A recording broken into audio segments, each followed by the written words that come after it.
For a few years now, I've been looking at e-bikes from Aventon and almost purchased their Rambless eMTB. I finally had the opportunity to evaluate one of their e-bikes, and for the past few weeks, I've been riding their newest commuter-focused bike as a part of my daily bike and train commute, and I think I may have found my new daily driver.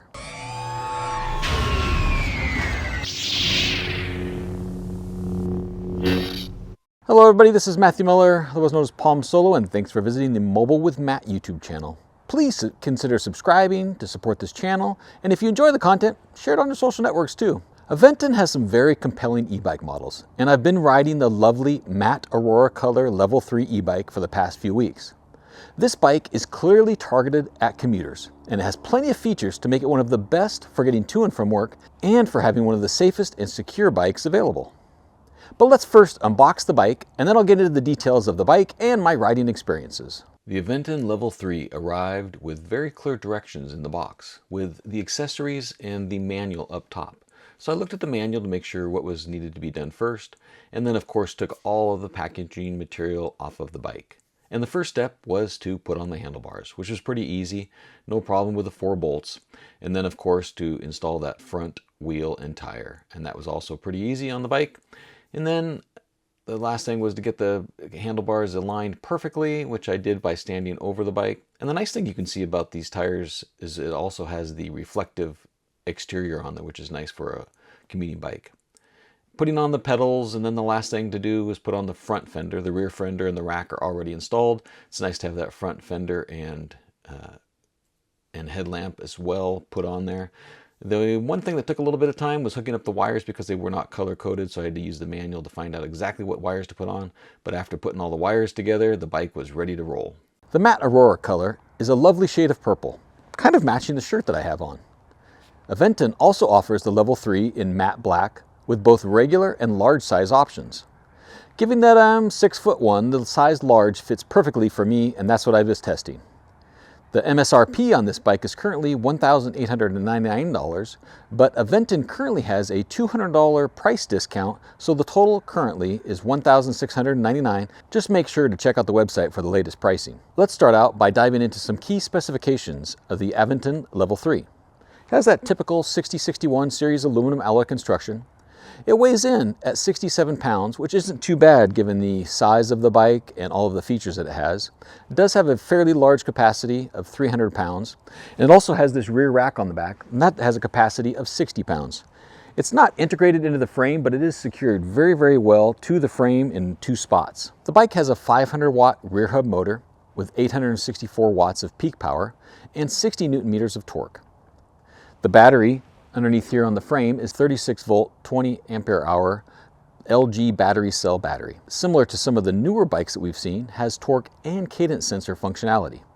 There are 3 levels of pedal assist, along with a left thumb throttle here on the handlebars. It has a Shimano Altus 8-speed shifting system, and it is capable of up to 28 miles per hour in pedal assist once you unlock it and switch it to level 3. By default, it comes out of the box as a 20 mile per hour Class 2 bike. The throttle, of course, in all conditions is limited to 20 miles per hour. Aventon has an advertised range of up to 70 miles on the bike, and I'll talk about my experiences of riding the bike over the last few weeks. The front has 80mm adjustable Aventon front suspension, has a 15 by 100mm through axle bolt, which is really nice to have if you're going to be moving the bike around in a vehicle and need to take off that front wheel. It has the Magura hydraulic disc brakes with 180mm rotors and that nice size 27.5 by 2.5 inch Kenda tires. I really like that 27.5 inch, was kind of an eMTB size tire, but it's really nice for commuting to have a tire of that size to get around the roads and avoid some of those pitfalls in the city. It has an Aventon saddle with a suspension seat post with 50mm of travel on that seat post. It does have front and rear lights, with the rear lights and the turn signal indicators mounted on each side of the rear wheel on the frame. It has a vibrant color Aventon BC280 LCD display. It is also UL 2271 and 2849 certified with IPX5 water resistance on the bike and IPX6 for the components. So I can ride it in the weather here, like on a typical overcast, rainy day as I'm filming this here in the Pacific Northwest. The bike does have 4G wireless connectivity and GPS for advanced tracking and theft deterrence, and I'll talk about that in a little bit more detail. So those are the main specifications of the bike. Let's get into some of the other tidbits. On the left-hand side is a 5-button controller. Of course, the plus and minus buttons are to increase and decrease the pedal assist level. If you press and hold that top button, it'll toggle the lights on and off. If you press and hold that bottom button, that will start the walking mode. There are 2 arrows on either side of the center button, and those are the turn signal indicators. You don't have to necessarily press those again to turn them off. After about 15 seconds, they'll turn off by themselves. So if you forget to hit that button, you won't have to worry about it. There is, however, a green arrow indicator on the display, so it should be obvious if the turn signal indicator is on. The middle button is also the power button, and once the display is on, you press that, single press, it will toggle through other data pages once the display is on. If you press and hold the plus and the minus, the top and the bottom button at the same time, you'll be able to access that main menu for more settings. These settings include clear the trip, battery lock, bike lock, display timer, brightness of the display, password modification, system info, connect to the smartphone app, and more. By the way, once I unboxed this bike, I looked all over the place for the keys for the battery because most bikes nowadays have keys to unlock that battery and drop it down. There are no keys on this bike or for this bike to unlock the battery.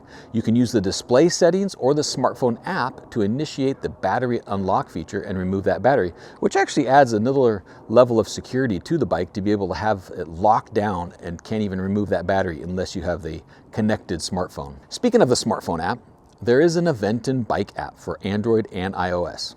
And I mentioned earlier this has 4G connectivity. 1 year of that service is included for that 4G connectivity. And then after that, it's only $20 for an entire year of coverage. That ability will allow you to view the location of your bike when you're not in Bluetooth range. And I think that is a very low price, and I'll be sure to subscribe for years on out. That smartphone app is a full-featured app that provides the bike status, big large buttons to turn it on, lock it, turn on the light. There's ride tracker maps, so your phone can be mounted on the handlebars and serve as a bike computer. There are social media features on there and a full range of settings. In the settings that are in the smartphone application, you can manage, again, that display brightness. And then there's a ride assist area where you can ride tune. You can change the level of torque, the speed, all of that for each of the 3 assist levels, so you can customize those to your preferences.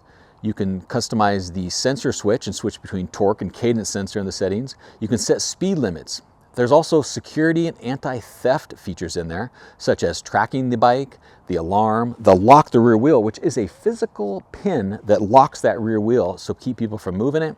You can set up geofencing and bike sharing in case you want to share it with your family and friends. It won't set off the alarm. And there are also system maintenance actions, such as firmware updates and subscribing to that IoT service and more. If you happen to buy the Aventon Level 3, make sure that you download and install that smartphone application and set up the bike for all of those advanced features. Now let's talk a little bit about some of my riding experiences. So as you know, I live on top of a hill and I ride up a 13 to 15% incline. Given that this bike has a 500 watt rear hub motor, 67 pound weight, and 60 Newton meters of torque, I really didn't expect to get up my steep hill with the throttle only, and I didn't.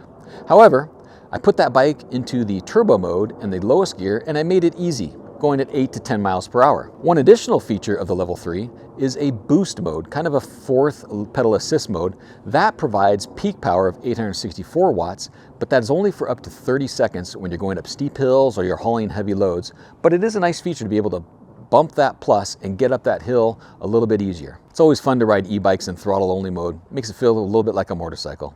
Not really the use case all the time with a commuter style bike, but that left thumb throttle is easy to access right here with those ergonomic hand grips, and you simply press it down and hold it to activate the throttle. The throttle on this bike will propel you up to 20 miles per hour when you have pedal assist set at any level from eco to turbo.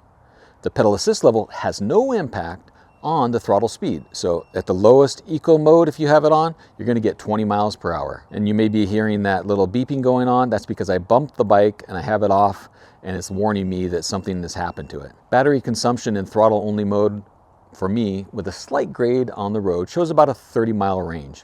I am 235 pounds, so I'm not the lightest person to be able to test that, but that's a fair range for throttle only mode. I personally love having the throttle capability when I'm in the city commuting mode because I have to stop at a lot of traffic lights or stop signs, and I use that throttle to get me off from the start position, and then I start pedaling. So it's a very, very nice feature to have that throttle on there. I spent most of my time in the sport level 2 pedal assist level, and since I travel on roads with no bike lane or much of my commute, I immediately unlocked it to support the 28 miles per hour with the pedal assist.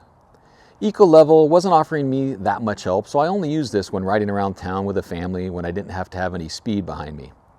So staying about that same level of effort and riding with the various pedal assist levels, I measured the following speeds. Note that I did have it unlocked to 28 miles per hour. In Eco level, I was able to get about 15 miles per hour with the same level of effort. In Sport, I achieved about 20 miles per hour, and in Turbo level, about 27 miles per hour. Now, I did go back to the default, the Class 2 setting with a 20 mile per hour assist limit, and I saw the following. In Eco level, I was about 13 miles per hour.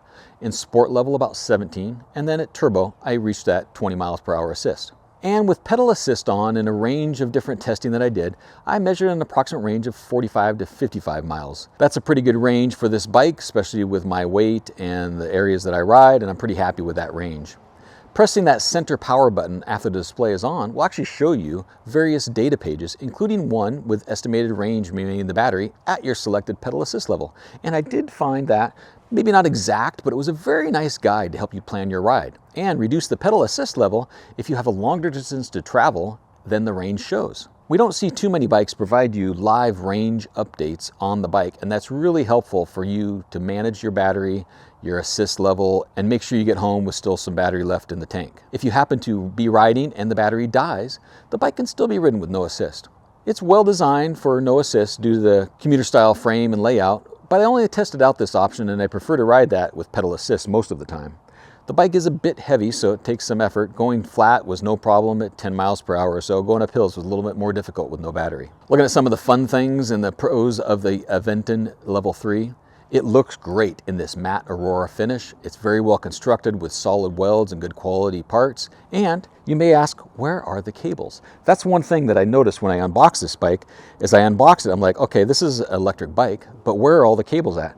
As you can see up front, the cables run down and through the head tube here, and there's very little visible cables. It's a really nice, clean, professional look. Some of those bikes, you know, almost all these bikes are made in China, even though they're designed in the US, but often there's cables strapped all over the place, and this gives a very professional, nice look on this bike with well-hidden cables. The bike is also very comfortable to ride, thanks to that suspension seat post that we have here, that comfortable saddle, and those front shocks. Not all commuter bikes have anything for the rear suspension, and that seat suspension post is really nice to have. The bike can also be switched between torque sensor mode or cadence sensor modes in the settings, or the smartphone application. Now keep in mind, if you're in cadence sensor mode, that will impact the battery a bit more than the torque mode, and personally I like the torque mode because it's more like riding a traditional bike. The smartphone app and the integrated 4G service option is fantastic and affordable. It's a very useful feature for commuter bikes where the bike may be more susceptible to theft. The bike has features to track the bike, lock the bike, including that rear wheel lock, and sound audible alarms to deter theft. Also, there's no keys, so you can't jam open and get the battery out either. The powerful app also lets you customize torque, assistance, and pedal response at each of the 3 levels, so you can truly make this bike a personal bike for your needs. I also like the rear lights and the turn signals, similar to what I experienced on the Velotric Breeze, and I feel this is as good as it gets for a bike with separation between the turn signals and placement at a level that is visible to people behind you. And having that kind of lighting is essential for a commuter bike. There's just a couple areas for possible improvement.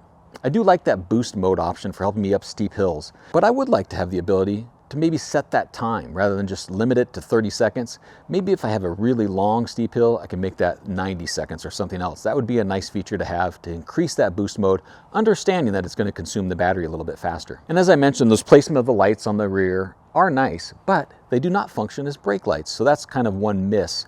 And that's really important, not so much with cars all the time, but when you're around other bikers for commuting, there's often many bikes around me. So having brake lights would be a nice safety feature. As I mentioned early on, the bike is currently priced at $1,699, and there may be more sales coming up with the holidays or discounts and things like that. That's a really good price though for a compelling commuter bike with tons of features, elegant, nice looks with minimal wires, great build quality, and great range. If you are going to purchase this bike, please consider using my affiliate link in the description below to support this channel. I create these videos out of my passion for e-bikes and appreciate any help to fund the work that I do here. I've wanted to try an Aventon e-bike for years, and I'm very pleased that I was finally able to line up a review. especially one for a commuter bike that is likely to now serve as my daily driver. It's great to have a capable commuter e-bike with long range, a rear rack, fenders, UL certification and IP ratings, great comfort, and a very powerful smartphone application for customization, theft deterrence, and connectivity of the bike. I now understand why so many people love riding Aventon bikes. It's also awesome to see that nearly 2,000 bike shops carry or support service for Aventon bikes, so you can check them out in person yourself. Thank you to Aventon for the opportunity to test out the Level 3 e-bike, and thank you all for watching. Please subscribe and share, interact with me here, and stay tuned for more coverage of e-bikes, wearables, and other mobile technology. And may the mobile force be with you.